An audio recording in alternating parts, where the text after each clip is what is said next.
La cour.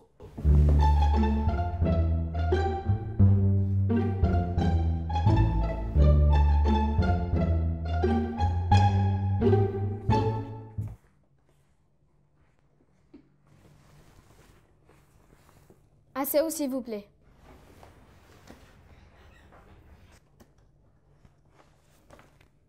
Bonjour. Maya ne fait que se déplacer en taxi et néglige la marche. Son institutrice a donc décidé de la conduire à ce tribunal. Silence! Maya est appelée à la barre. Maya, savez-vous pourquoi êtes-vous convoquée ici? Oui, votre honneur, on veut m'empêcher de prendre le taxi. D'ailleurs, vous devriez mettre un tapis roulant de nos places jusqu'à la barre des accusés. Je suis tout essoufflée. Mademoiselle, quand vous serez la présidente, là vous pourrez même mettre des taxis dans toute la cour. De votre chambre à votre douche. Mais pour le moment, c'est moi qui commande ici. Et nous ne sommes pas dans une cour de récréation. Maître Ndri, vous avez la parole. Merci, votre honneur. Maya, pourquoi aimez-vous prendre le taxi? J'aime prendre le taxi pour ne pas être en retard à l'école et faire rapidement les courses pour la maison. Maman et papa même sont fiers car je suis la plus ponctuelle de leurs enfants grâce au taxi. Ah, expliquez-nous mieux ce qui vous arrive quand vous ne prenez pas de taxi. Je suis toujours en retard, surtout à l'école, et madame la maîtresse me punit. Alors la marche vous cause des problèmes? Oui, maître, quand je marche, je me sens vraiment essoufflée et fatiguée. Aussi, j'ai beaucoup chaud. Merci, Maya. Votre honneur, ma cliente a un problème qui la fatigue, la marche. Quoi de plus normal alors que de prendre un taxi qui lui permettra de ne plus s'épuiser, d'être toujours ponctuel et efficace en faisant les tâches telles que le marcher au travers du taxi. C'est juste ce fait que je m'arrête pour le moment, votre honneur. Bien, maître. Je crois que désormais, je prendrai un taxi de ma salle de bain à mon salon. Maître Dago, vous avez la parole. Merci, votre honneur. Je crois que je vais...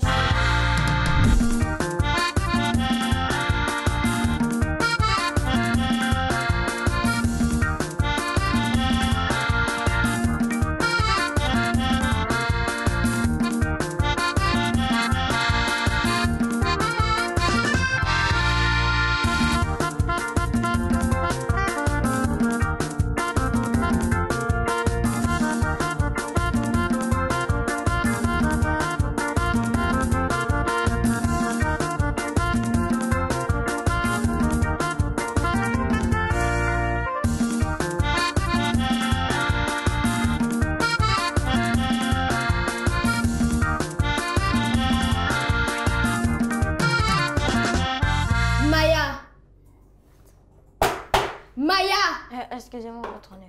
Maître, poursuivez s'il vous plaît. Votre honneur, ma collègue n'a parlé que des avantages du taxi, tout en diabolisant presque la marche. Alors je souhaiterais demander à Maya si elle connaît les avantages de la marche. Maître, pour moi, la marche n'a pas d'avantage. Je ne peux pas faire 2 mètres sans commencer à avoir chaud. Ajoutez le soleil, c'est infernal. Ah bon, pourtant, depuis que vous prenez le taxi, ne prenez-vous pas du poids? Je constate actuellement. Non, maître, ce n'est pas la marche, mais plutôt les bonbons flottants de Tante Ama qui me donnent du poids. Silence! Maître, continuez. Votre honneur, l'accusée ignore beaucoup de choses essentielles sur la marche. Elle a des avantages sur la santé. Elle permet premièrement de perdre du poids tout en éliminant les déchets du corps par la transpiration. Elle permet aussi d'avoir une bonne santé cardiovasculaire. Bien sûr, votre honneur. Ma cliente ne peut pas se tuer à souffrir à la marche, tout simplement parce qu'elle a des avantages pour la santé. Par exemple, de la maison à l'église, elle prend 2 heures. Alors, imaginez à pied. Votre honneur, permettez-moi de lui répondre s'il vous plaît. Allez-y, maître. Je ne dis pas que Maya ne doit pas prendre le taxi pour ses très longues courses. Mais elle doit faire plus souvent des efforts, compte tenu des avantages que cela aura sur sa santé et même sur ses économies. Votre honneur, c'est dans ce cadre que je souhaiterais appeler la plaignante à la barre pour plus d'informations. Bien. Maya, vous pouvez regagner votre place. Faites venir l'institutrice. L'institutrice est demandée à la barre.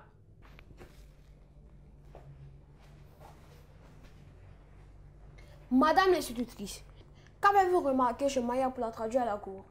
Comme vous l'avez dit, maître, elle déteste la marche. Son école n'est même pas éloignée de sa maison pour qu'elle ait l'obligation de prendre un taxi. J'ai donc vu ses parents pour ce problème qui risque de mettre en danger leur économie. Et qu'est-ce qu'ils disent? Eux-mêmes sont fatigués, même s'ils apprécient que Maya fasse rapidement les courses. Ils disent que par mois, ils dépensent près de 50 000 francs en agent de taxi. Silence! Votre honneur, vous avez constaté ce que l'institutrice vient de dire. Que la marche n'a pas seulement des avantages sur sa santé, elle a aussi des avantages sur son économie. Alors Maya devrait faire plus souvent des efforts. Ce sera tout pour moi, votre honneur. Bien. Maître Ndri, avez-vous quelque chose à ajouter? Oui, votre honneur. J'aimerais seulement dire que la marche n'est tout simplement pas faite pour ma cliente. Et l'objet à marcher sera de ne pas prendre ses droits en compte. Mais sa santé, oui! Du calme, Maître Dago. Vous avez épuisé votre temps de parole. Madame l'institutrice, vous pouvez regagner votre place. S'il n'y a plus d'autres interventions, nous allons délibérer. Sur ce, la séance est suspendue. Nous reviendrons plus tard pour le verdict.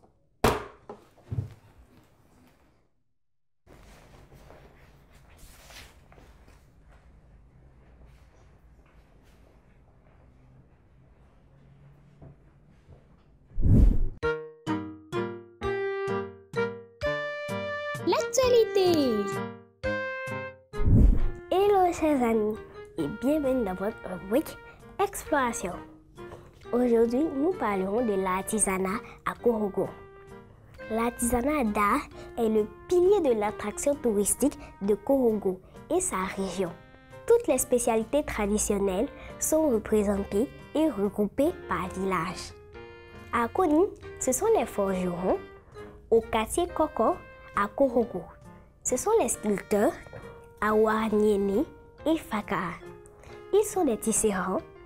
Les fabricants de pelles sont à Kapele et à Naburubadubu. Et les peintures toiles à Faka.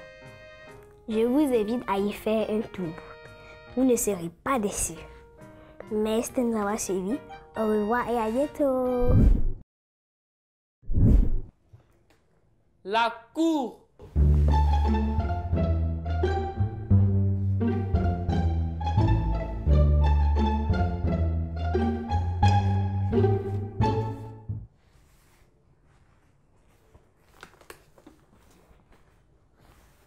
Asseyez-vous s'il vous plaît.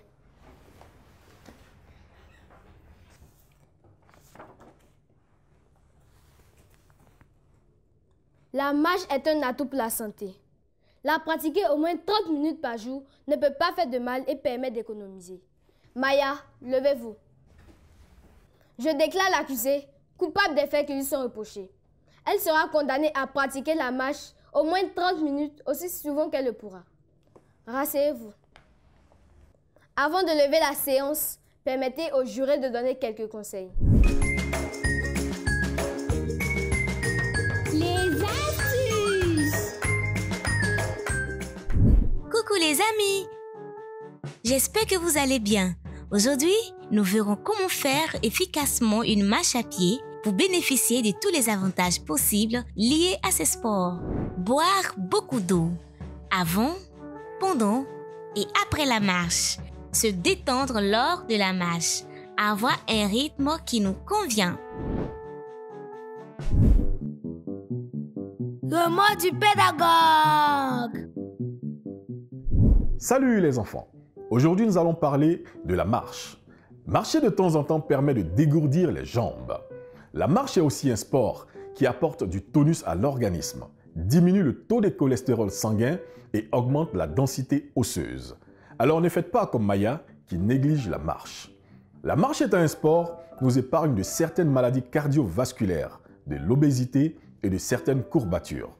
Chers parents, vous devez emmener vos enfants à pratiquer le sport et la marche en particulier, car elle est simple, donc ne nécessite pas beaucoup d'efforts, mais fait des normes bien à l'organisme. Encouragez-les en le faisant en famille le week-end. Ainsi, ils seront enthousiastes à le faire. Chers enfants, vous devez suivre les recommandations de vos parents en pratiquant la marche. Ainsi, vous serez très forts. On se dit à la prochaine. Éducation civique et morale. Qu'est-ce qu'un village? C'est un groupe d'habitation à la campagne. Il est plus petit qu'une ville. Je dis comment est organisé mon village. Mon village est dirigé par un chef. Le chef du village est aidé dans sa tâche par des personnes respectables appelées notables qui sont ses conseillers. Le rôle d'un chef de village. Il est le représentant des villageois auprès des autorités politiques et administratives. Il veille au respect des coutumes et au maintien de la paix dans le village. Il préside toutes les grandes cérémonies traditionnelles.